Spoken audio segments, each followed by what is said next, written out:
Selamat pagi anak-anak. Baiklah, kita akan mempelajari tentang materi tindakan ekonomi berdasarkan motif dan prinsip ekonomi. Sebelum Ibu jelaskan tentang materi ini, sebaiknya kalian persiapkan materi pelajaran IPS tersebut.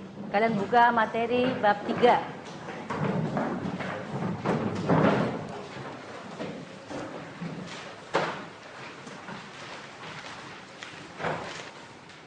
Materi kita adalah tentang tindakan berdasarkan motif dan prinsip ekonomi. Coba, apakah ada yang tahu yang dimaksud dengan tindakan ekonomi? Saya tidak tahu, Bu. Coba selain Nail, ada yang tahu yang dimaksud dengan tindakan ekonomi?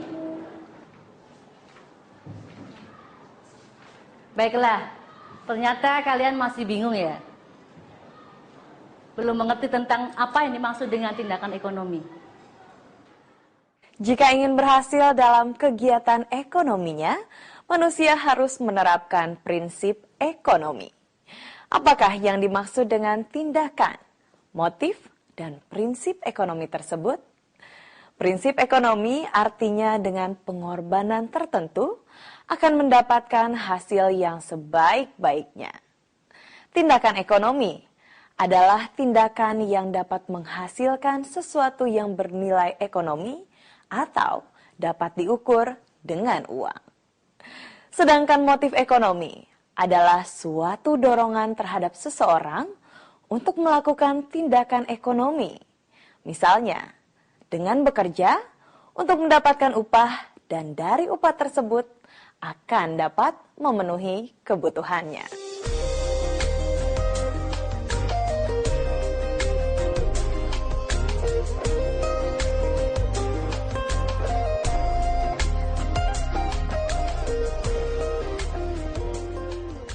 Baiklah anak-anak,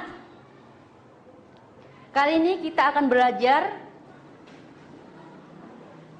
topiknya tindakan ekonomi berdasarkan prinsip dan motif ekonomi dengan menggunakan metode cooperative learning. Tipe number head together. Apa itu number heads together, Bu? Baiklah, number head together adalah cara pembelajaran dengan cara berkelompok. Nanti Ibu akan membentuk kalian menjadi 6 kelompok, masing-masing terdiri dari 5 orang siswa. Setelah terbentuk menjadi 6 kelompok, Ibu nanti akan memberi 6 pertanyaan kepada kalian.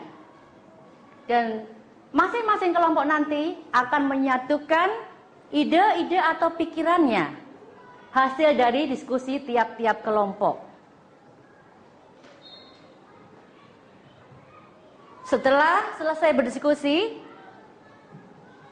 dari masing-masing kelompok yang memiliki nomor urut yang sama, akan Ibu minta untuk mempresentasikan hasil diskusi masing-masing dari setiap kelompok. Demikian seterusnya sampai pertanyaan itu selesai dijawab.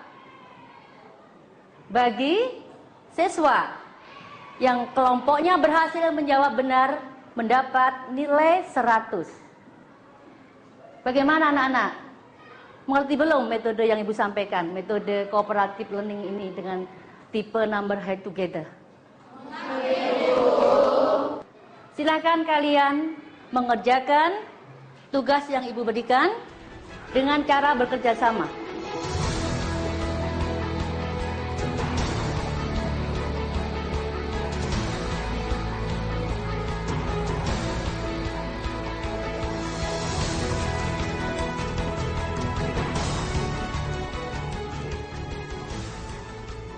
Baiklah anak-anak, Ibu akan memberikan pertanyaan. Ibu mulai dari kelompok 1, 2, dan selanjutnya. Pertanyaan yang pertama, pada dasarnya manusia itu memiliki kebutuhan yang tidak terbatas. Dan manusia cenderung merasa tidak puas dan kekurangan.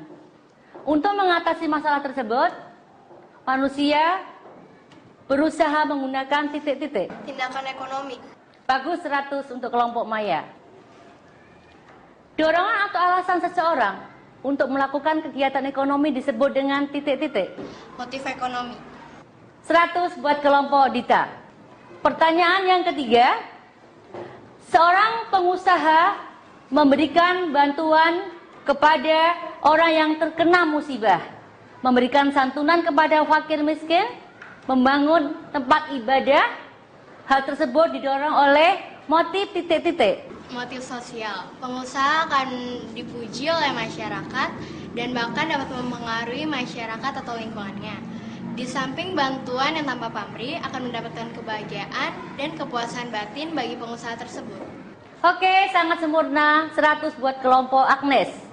Pertanyaan yang keempat, pengusaha-pengusaha yang sudah berhasil atau sukses masih terus bekerja keras untuk mengembangkan perusahaannya supaya dapat menguasai perdagangan secara luas. Hal tersebut disebut motif titik-titik. Motif mencari kekuasaan ekonomi, bahkan dapat mempengaruhi kelompok masyarakat tertentu untuk memilihnya menjadi pemimpinnya. Setelah menjadi pemimpin, maka semua tahu bahwa pendapatnya bisa dijalankan oleh kelompoknya. Oke, sangat sempurna. 100 buat kelompok Nohan. Selanjutnya, Ibu berikan pertanyaan untuk kelompok yang keempat. Silahkan Gaby menjawab. Pertanyaan sangat sederhana. Apa yang dimaksud dengan prinsip ekonomi? Merupakan pedoman dalam melakukan tindakan ekonomi bagi produsen, konsumen, dan distributor. Bagi produsen, bagaimana menghasilkan produk dengan harga yang murah atau dapat memberikan keuntungan yang lebih banyak. Oke, 100 untuk kelompok Gaby. Sekarang, giliran pertanyaan yang terakhir diberikan kepada kelompok 6, kelompok Nuraini. Pertanyaannya, segala kegiatan yang berhubungan dengan penyaluran barang dan jasa disebut dengan distributor, yaitu menyampaikan barang dari produsen ke konsumen atau memindahkan barang dari daerah penghasil untuk dibawa ke pasar atau ke tempat konsumennya. Baiklah, 100 buat kelompok Nuraini. Baiklah anak-anak, dari materi pelajaran hari ini dapat Ibu simpulkan bahwa manusia dalam menjalani hidupnya dihadapkan pada sebuah peran yang harus dijalani dan manusia selalu berusaha untuk memenuhi kebutuhan hidupnya, baik berusaha sendiri maupun dengan bantuan orang lain. Bagaimana anak-anak? Metode pelajaran yang Ibu ajarkan hari ini dengan menggunakan cooperative learning number head together, apakah menyenangkan? Menyenangkan, Bu.